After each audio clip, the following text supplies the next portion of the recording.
Bonjour mes frères et sœurs, vous allez bien ce matin? Ça y est, c'est le printemps, ça se voit, ça bourgeonne de partout. Il y en a qui ont des boutons sur le nez. Non, je plaisante. Plus à nos âges. Enfin, si, les adolescents encore. Allez, nous allons faire une lecture dans 1 Roi 3, 19 ce matin. 1 Roi 3, 19. Non, 1 Roi 3, 9, pardon.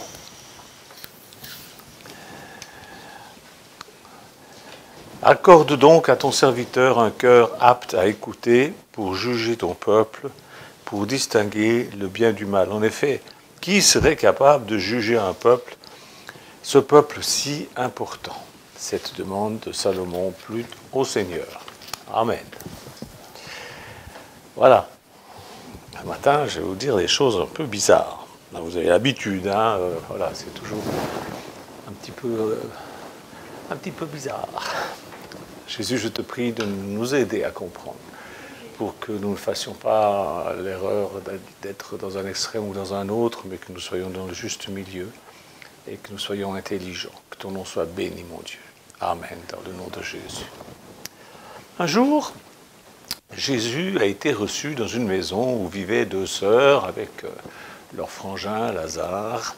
C'était Marthe et Marie, vous connaissez l'histoire, je ne vais pas vous la relire. Marthe était plutôt pratique, c'était une ménagère, par conséquent, elle avait le souci, n'est-ce pas, la responsabilité elle se sentait responsable de la bonne réception de leur hôte, de Marc, de Jésus, donc, et elle était absorbée par de nombreux soucis de service, de faire les choses d'une façon magnifique et tout, et Marthe était pleine de bonnes intentions, et c'est très pour assurer le confort de Jésus, et c'est magnifique. Et Marie, elle était assise et elle écoutait les paroles de Jésus. Alors, c'est pas parce que c'était une flemmarde, mais elle s'est dit, Jésus passe ici, je vais en profiter un maximum. Voilà. Bon, ben, elle a laissé sa frangine travailler toute seule, mais sa frangine, c'était son choix aussi de faire tout ça. Hein. Elle le faisait par amour. Et puis Marie aussi, elle faisait par amour, voilà, pour Jésus. Elle avait envie d'écouter Jésus, elle posait des questions, elle écoutait. Au bout d'un moment, Marthe est devenue un peu nerveuse parce qu'il y avait des patates à éplucher pour faire de la purée, parce qu'à l'époque, les femmes savaient que la purée, ça se fait avec des pommes de terre. On a eu une sœur dans la communauté, je dis ça parce que ça fait rigoler, on a eu une sœur dans la communauté, elle n'est plus là, hein. Un jour, on lui dit, tu peux me passer les patates? Elle dit, mais il n'y a pas de patates. Et ça, c'est quoi? Ben, c'est de la purée. Je dis, mais la purée, c'est fait avec quoi? Ah ben, j'en sais rien. Voilà. Elle ne doit pas être la seule, il doit y en avoir des tas comme ça. Si vous êtes une femme et que vous ne savez pas que la purée, enfin bon, c'est fait avec des patates, écrivez-moi, je vous donnerai encore d'autres cours pour vous expliquer. Il y a des choses rigolotes quand on vient en communauté, on s'aperçoit de trucs rigolos. Donc, elle est un petit peu nerveuse parce que sa sœur ne l'aidait pas. Alors elle entre dans la pièce où se trouvent Jésus et Marie qui étaient assises au pied du maître et elle dit « Seigneur, ne te mets-tu pas en peine de ce que ma sœur me laisse toute seule pour servir? Dis-lui de m'aider. » Et voilà. Et voilà. C'est encore Jésus qui prend tout. C'est lui le responsable. C'est lui qu'on invoque. Hein? Ah, s'il y avait un Dieu... Seigneur, pourquoi tu laisses faire tout ça? Pourquoi tu fais comme ci? Pourquoi tu fais comme ça? Hein? Beaucoup de gens parlent comme ça au Seigneur, ou ils parlent du Seigneur comme ça. Tu ne te mets pas en peine quand tu vois ce qui se passe dans ce monde? Hein? Les gilets jaunes, leur gilet doit être sale au bout de toutes ces semaines. Hein? Est-ce qu'ils ont le temps de le nettoyer là? Tu ne te mets pas en peine pour eux là? Hein? De ce qui se passe en France, tu ne te mets pas en peine. S'il y avait un Dieu, il n'y aurait pas tant de misère, c'est affreux. Voilà, c'est la faute de Dieu. Mais en réalité, c'est parce que, c'est plus ou moins conscient, ils n'osent pas aller parler aux gens de ce qui leur semble mal. Au moins, les gilets jaunes, eux, ils vont dire ce qui leur semble mal. Vous avez vu, Sarkozy, il a dit dernièrement, vraiment, il l'a dit, hein, Macron, il va mal finir. c'est terrible de dire des choses. Les gens disent des choses, mais c'est inouï. J'imagine à l'époque de Gaulle, enfin bon. Bon, donc les gens parlent comme ça, parlent à Jésus, c'est la faute de Jésus, c'est la faute du gouvernement, c'est toujours la faute de quelqu'un d'autre, c'est infernal. Marthe parlait à Jésus. Jésus, ne vois-tu pas? Mais en réalité, elle parlait à sa sœur, c'était pour faire comprendre à sa frangine, dis donc, viens me donner un coup de main, j'ai de la purée mousseline à faire. Hein? Alors, Jésus ne reproche pas à Marthe de vouloir faire les choses bien et puis les faire aller très bien, mais il n'était pas non plus question pour lui de sanctionner Marie, parce que Jésus savait que Marie n'était pas une femme négligente ou feignasse, mais voilà, ce que Jésus voulait en premier, il était venu là, la première chose, c'était d'être en compagnie des gens qui vivaient dans la maison. Ça leur aurait suffi un sandwich. Hein? Lui, ce qu'il voulait, c'était parler avec eux. Pardon, un quoi? Un McDo, oui, mais il fallait aller chercher le McDo encore. C'était loin, il fallait aller jusqu'à Jérusalem, c'est loin. Et surtout, il désirait qu'elle soit attentive et réceptive à ce qu'il avait à dire. C'est rigolo, on reçoit des gens ici, et moi je suis toujours étonné, j'ai plein de choses à leur dire, mais eux, ils parlent tout le temps d'un tas de banalités, d'un tas de trucs. C'est toujours assez étonnant de voir que les gens ne savent pas profiter de ce que Dieu met à leur disposition tout près d'eux. C'est bizarre, mais enfin bon, je ne fais pas de reproche, mais quand même, je note la chose, c'est bizarre. Mais des gens, ils parlent tout le temps parce qu'ils ont peur que je parle, parce qu'ils ont peur que je les dérange. Parce qu'en vérité, il avait plus à leur donner qu'elle ne pouvait lui donner. C'était ça la chose. Et Jésus aimait Marthe, il aimait Marie de façon égale, il aimait Lazare, il aimait toute cette maisonnée. En fait, Lazare, ce jour-là, je ne sais pas où il était, mais enfin, on n'en parle pas. Mais ces deux frangines, elles étaient dévouées à Jésus. Mais chacune exprimait leur dévouement d'une façon elles le faisaient à leur manière. Il y en a une, c'était pour préparer la purée mousseline, puis l'autre, c'était pour écouter. Mais les deux, elles étaient dévouées, voilà. Marthe, c'était une femme pratique, elle se souciait des problèmes matériels. Marie était plus contemplative et plus à la recherche de la sagesse, de ces choses-là. Maintenant, il existe aussi une autre sorte de personnes, ces gens qui ne servent pas Dieu et qui l'accusent au sujet de ce qui ne va pas. Ça, c'est la tendance majoritaire, n'est-ce pas, aujourd'hui. On ne fait rien, et puis on s'agite en rouspétant. On n'est jamais content. Et puis alors on accuse Dieu. Ah, s'il y avait un Dieu. Alors, il y a ceux qui travaillent sans cesse, et qui négligent aussi de s'occuper de leur famille, de leurs bien-aimés. Voilà, ils sont toujours en train de faire quelque chose. Mon père était un peu comme ça. Il était toujours en train de travailler, et on ne le voyait presque jamais. Alors un jour, ma mère a acheté une télévision. Hein, je vous parle de ça, c'était dans les années 50. Et mon père a dit, mais qu'est-ce que tu as fait là? Il dit, ben, tu n'es jamais là. Et comme tu n'es jamais là, et puis les gamins, ben, ils ne sont jamais là non plus parce qu'ils vont voir la télévision chez leurs copains, eh ben, je suis toute seule. Mais je t'ai fait une maison magnifique. C'est vrai, il avait fait une maison magnifique. Mais elle s'embêtait dans cette maison magnifique. Donc elle s'est dit, si j'achète une télé, au moins j'aurai mes gamins. Parce que le mari, il était toujours en train de travailler. Il travaillait le jour dans une imprimerie, la nuit dans une autre. Le samedi, le dimanche, il travaillait à fabriquer une autre, à réparer une autre maison encore dans un autre village. C'était un travailleur terrible. Et c'est pourquoi moi j'ai dit à ma mère, moi quand je serai grand, je vais être pasteur parce qu'il travaille que le dimanche matin. Oui, je me suis aperçu que ce n'est pas tout à fait ça, mais enfin bon, voilà. Donc, alors c'est des gens qui accusent, n'est-ce pas, voilà, ça ne va pas, ils accusent Jésus. C'est la faute de Jésus. C'est la tendance actuelle, on ne fait rien, on s'agite, on rouspète, et puis, ou alors on s'étourdit dans le boulot, on fait des tas de choses, on ne s'occupe pas trop de la famille. Alors vous voyez, quelque dévoué qu'il soit, un service qui se limite à un domaine peut devenir de la négligence. Parce que si vous vous occupez que du matériel, vous négligez le spirituel. Si vous vous occupez que du spirituel, vous négligez le matériel. On a connu des gens comme ça, quand on allait leur rendre visite, hein, Michou, à chaque fois on savait qu'on allait faire le ménage. Hein, parce que la sœur, elle était toujours en train de parler du Seigneur Jésus, alors il y avait des monceaux de vaisselle partout, il y en avait, c'était effrayant. On savait que la Michou rigolait en arrivant, on disait qu'est-ce qu'on va trouver. Et c'était terrible. Parce qu'elle était négligente d'un côté, parce qu'elle se donnait trop d'un. Il faut avoir un équilibre dans la vie. Alors vous voyez, il y a un temps pour chaque chose, comme je vous le disais il n'y a pas longtemps dans une de mes prédications.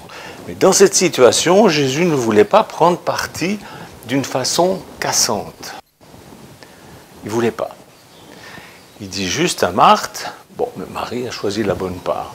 Parce qu'en fait, je suis venu pour vous voir. Je n'avais pas besoin que tu fasses autant de choses. C'est gentil, il lui a parlé gentiment. Mais il ne voulait pas prendre parti.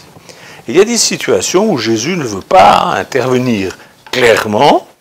Il nous laisse nous débrouiller. Souvenez-vous de cet homme qui est venu un jour vers Jésus en lui disant « Maître, dis à mon frère de partager avec moi l'héritage. » Vous vous rappelez? Et Jésus refuse net ce que cet homme voulait obtenir de lui. Il refuse. Il lui répond « Homme, qui m'a établi sur vous pour être votre juge et faire vos partages ?» Vous lirez ça dans Luc 12, 13, 14. Si Jésus avait accepté d'entrer dans cette histoire, eh bien, il lui serait arrivé la même chose qu'à Moïse. Vous lirez ça dans Actes 7, 27.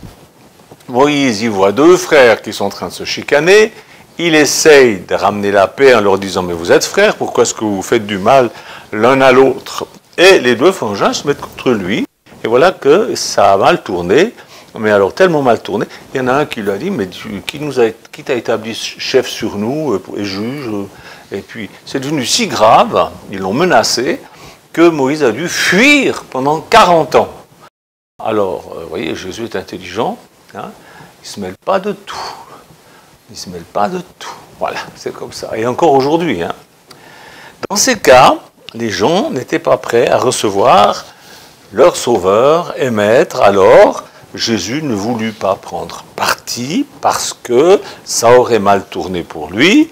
Et comme la menace de persécution était déjà assez forte de la part des religieux, des pharisiens, tout ça, il n'a pas voulu prendre le risque d'être jugé pour une banale histoire d'héritage entre deux frangins juifs belliqueux. Il n'a pas voulu. Alors, si le peuple juif avait reçu Jésus, il aurait pu juger dans cette histoire avec justice et droiture. On lit ça dans Ésaïe 3, 11, 12. Qu'est-ce que je vous dis? Ésaïe 11. Ésaïe 11, 1, 5, plus exactement. Puis un rameau poussera de la souche d'Ésaïe, donc il est question de Jésus qui va venir au monde. Un rejeton de ses racines portera du fruit. L'Esprit de l'Éternel reposera sur lui.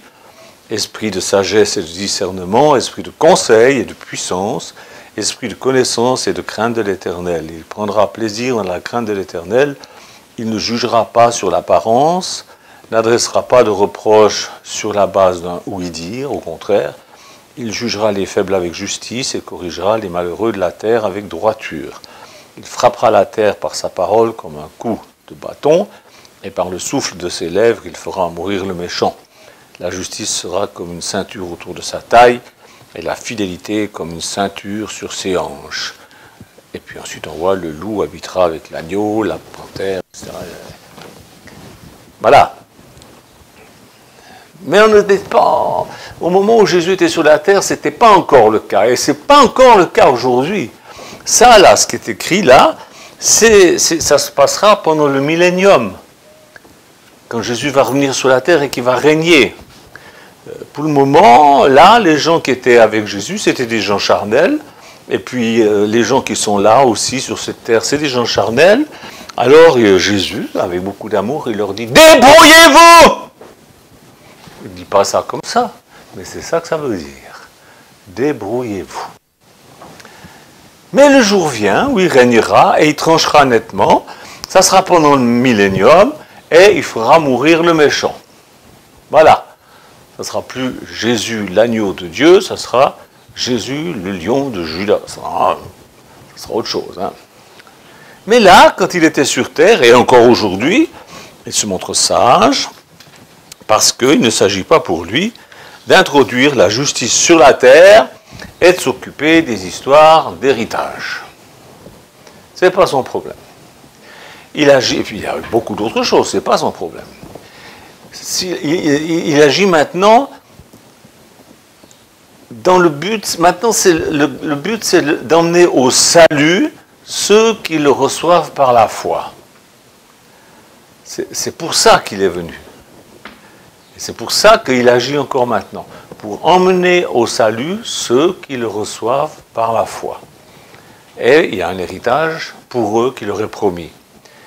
Et en attendant, débrouillez-vous! C'est peut-être un peu cru ce que je vous dis là ce matin, mais réfléchissez combien de prières vous faites dans le genre Marie ou dans le genre le frangin avec l'héritage. Mais débrouillez-vous! Vous voyez, Jésus n'est pas le roi, c'est Satan qui est le prince de ce monde.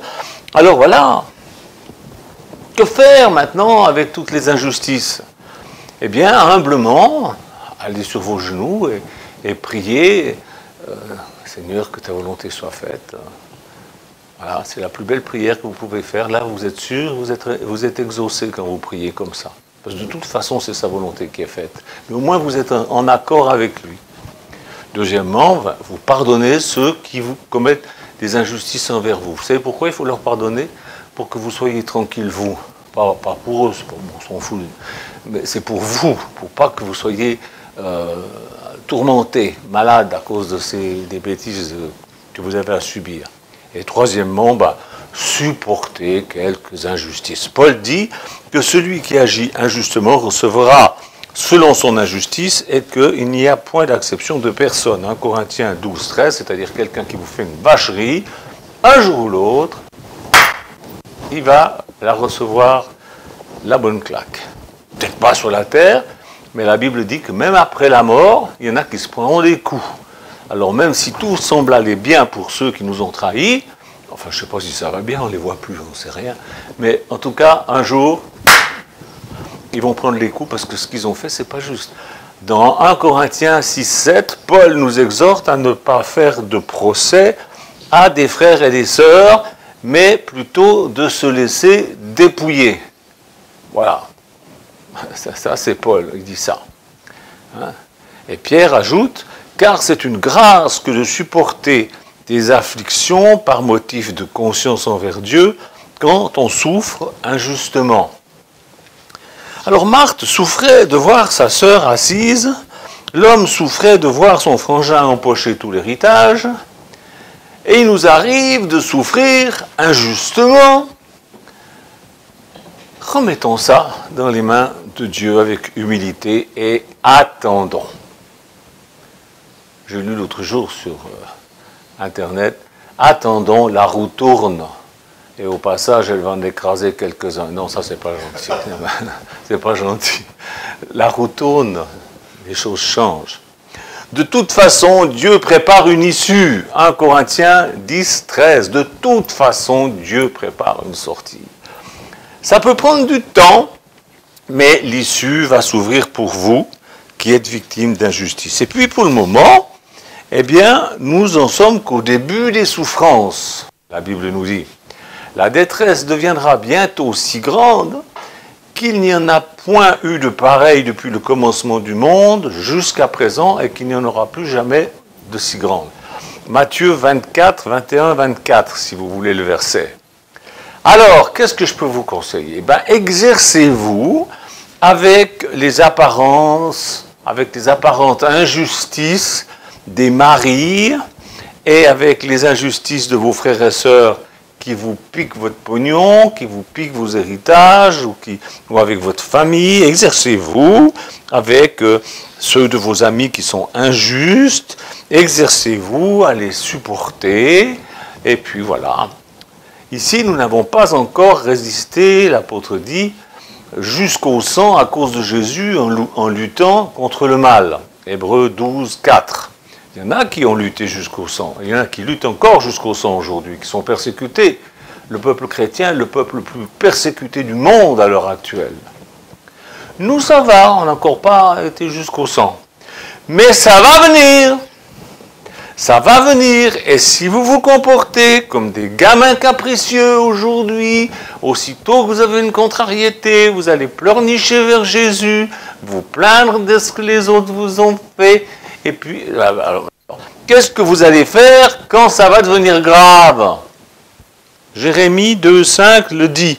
Je vais vous lire ça dans Jérémie 2,5.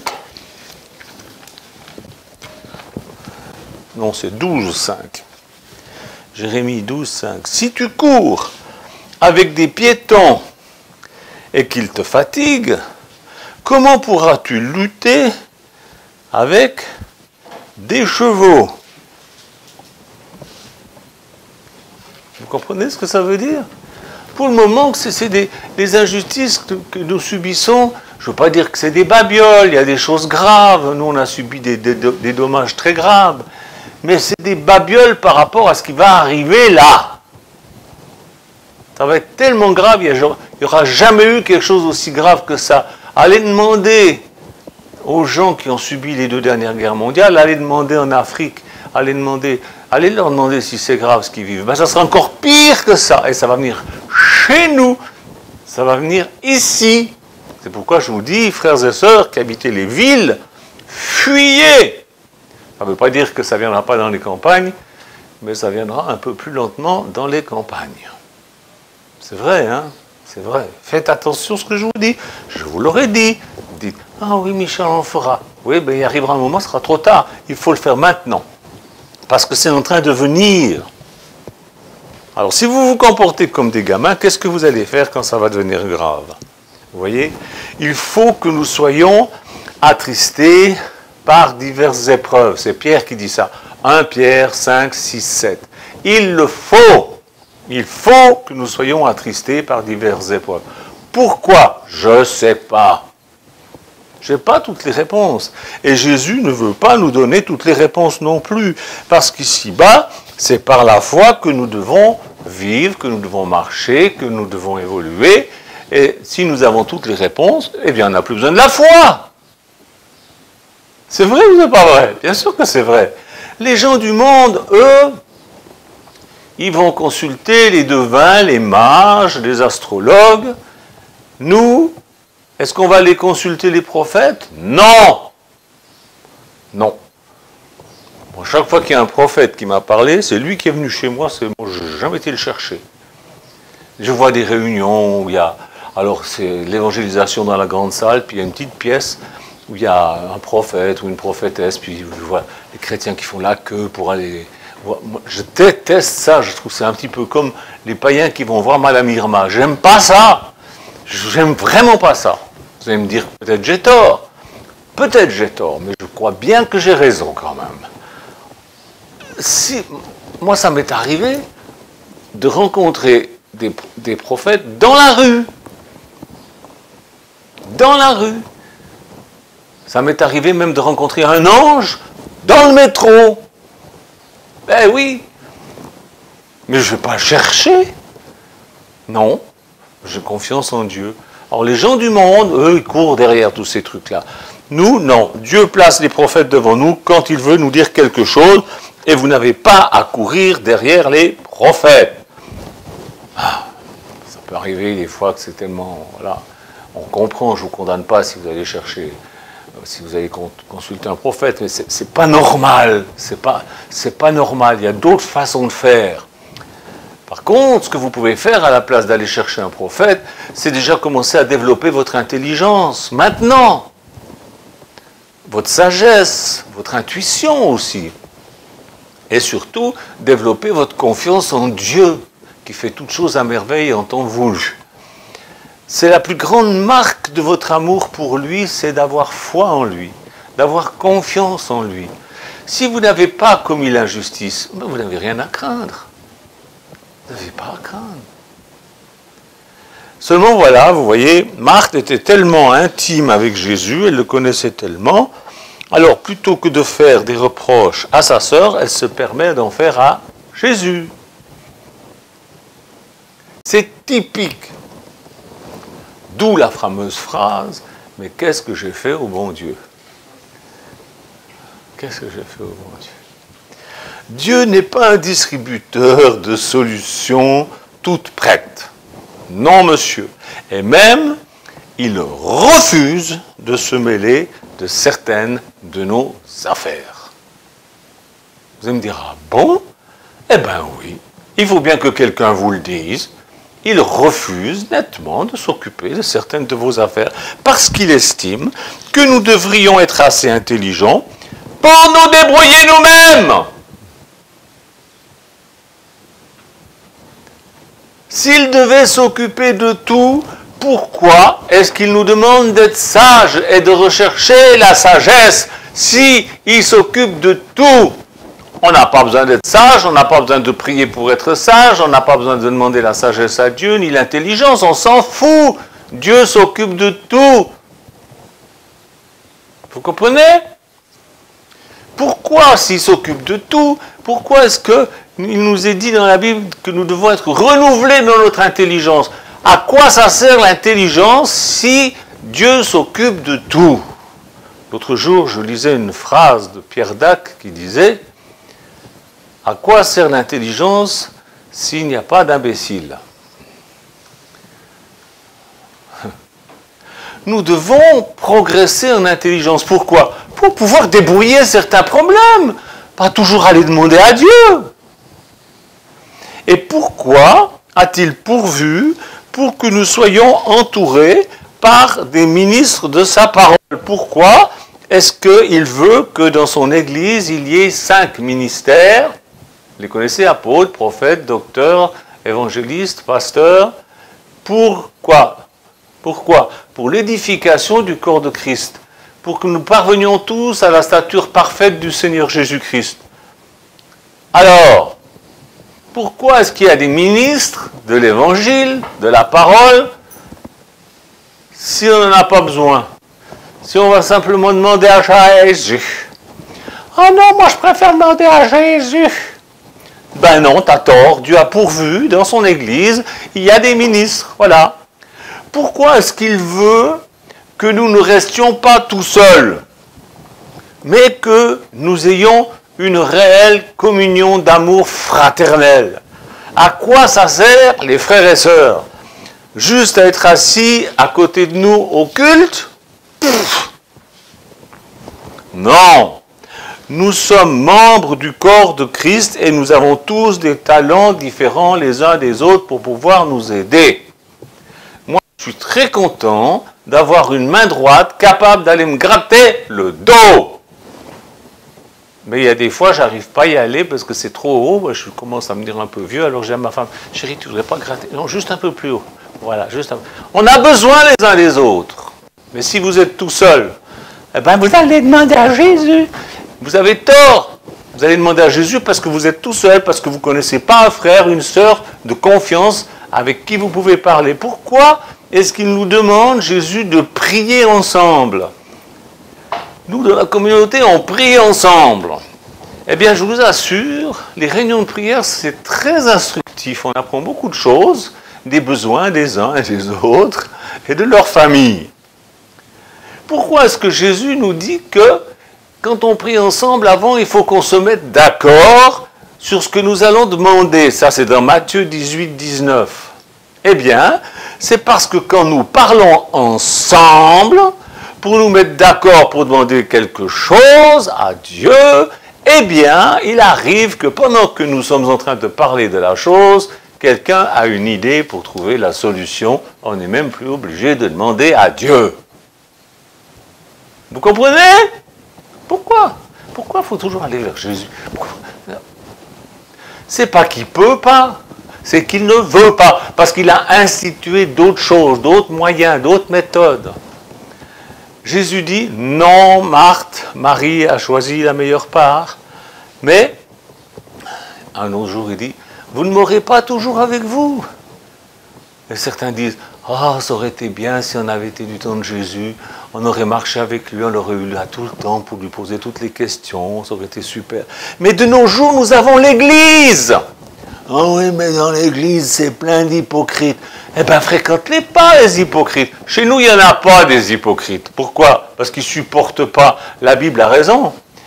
Le méchant ne supporte pas la compagnie des justes. Et voilà. Donc, on n'a pas d'hypocrites chez nous. On en a eu, mais on n'en a plus. Il ne reste pas longtemps. Hein? De nos jours, nous avons l'Église. Et dans l'Église, il n'y a pas que le pasteur. Tous les membres du corps de Christ sont là. Et nous pouvons tous nous entraider, parce que nous avons tous des talents différents. En dernier recours, Dieu a pourvu avec la justice humaine. Eh oui. Alors je ne dis pas, quand je dis justice, je ne dis pas forcément tribunal, mais je dis hommes et femmes d'autorité. Il y a des avocats. Ah, mais il faut les payer. Oui, mais c'est normal, c'est leur métier. Quand vous allez à l'église, vous payez aussi, vous donnez votre dîme. C'est normal. Tout salaire, tout travail mérite son salaire. Donc, vous allez trouver un avocat avec votre problème, il connaît toutes les lois, il va vous débrouiller l'affaire. Et puis même si vraiment vous êtes pauvre, de pauvre, eh bien il y a des avocats d'office. À la mairie, il y a un avocat d'office qui est là pour ça. Vous allez me dire, oui, mais ils sont moins bien. Bon, ben alors, économisez un peu d'argent, puis allez trouver un avocat que vous allez pouvoir payer grassement. Mais arrêtez de vous plaindre. Il y a des avocats. Et puis il y a des notaires aussi. Il y a des notaires. C'est bien les notaires. Vous savez que les notaires ne gagnent pas très bien leur vie.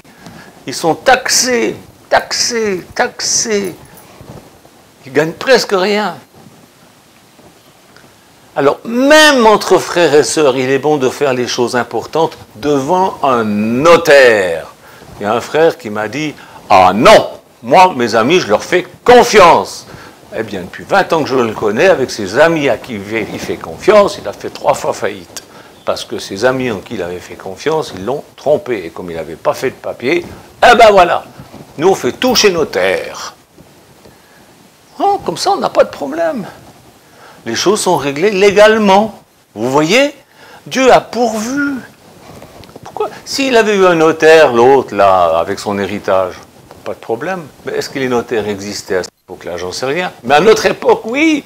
Donc Dieu a pourvu. C'est magnifique.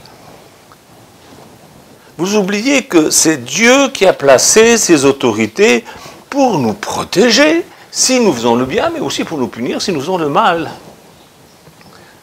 Mais si nous sommes dans la justice, si nous n'avons rien fait de mal, on n'a pas à avoir peur des autorités, d'aller trouver un avocat, de faire des papiers chez un notaire. On n'a pas peur, c'est pour le bien qu'on le fait. Hein? Vous voyez, Dieu nous a donné l'intelligence et nous pouvons la développer. C'est comme un muscle. Un muscle ne se développe que quand on exerce une résistance dessus. Vous prenez un haltère, on dit un haltère ou une haltère, je ne sais plus. Et puis, vous faites des mouvements, il y a des mouvements, et il y a une résistance qui est faite sur le muscle, ce qui fait que ça développe le muscle. Alors, il y en a qui disent « Ah, c'est de la gonflette !» Et puis, ceux qui sont musclés, comme moi, ils regardent ceux qui boivent de la bière et qui mangent des McDo à longueur de journée, et je dis « Oh, il fait de la gonflette, lui !» Ben oui, ils sont gonflés, comme c'est pas possible. Travailler ces muscles, on ne peut pas les développer s'il n'y a pas une opposition, s'il n'y a pas une résistance. Eh bien, c'est la même chose avec l'intelligence. Si vous n'avez pas de problème, votre intelligence ne risque pas de se développer et vous allez rester bête toute votre vie. Bête, comme dit Nicolas. Alors, heureusement qu'il y a des difficultés, comme ça nous rend intelligents.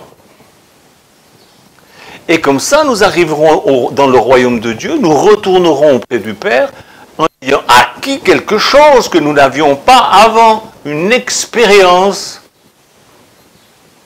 qui sera utile dans les mondes futurs.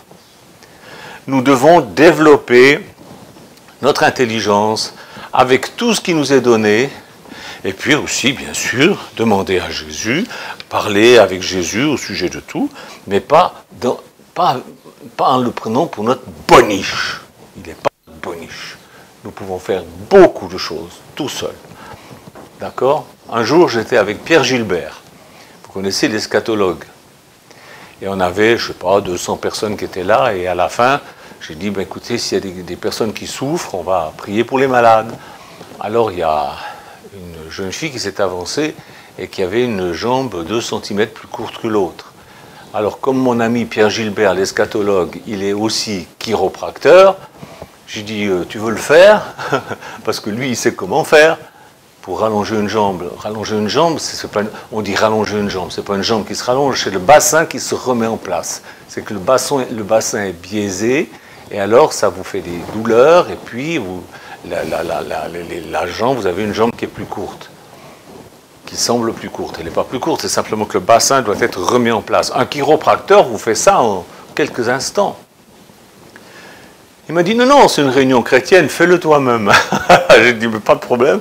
Donc j'ai demandé à cette jeune fille de s'asseoir sur une chaise, et puis j'ai demandé de poser ses 2 pieds, ses 2 jambes sur mon bras, puis on a constaté qu'en effet, il y avait 2 cm plus courts sur une jambe, je ne sais plus laquelle c'était, la gauche ou la droite, et j'ai commandé à ce bassin de se remettre en place au nom du Seigneur Jésus-Christ, et en 30 secondes, c'était fait, le miracle s'est produit.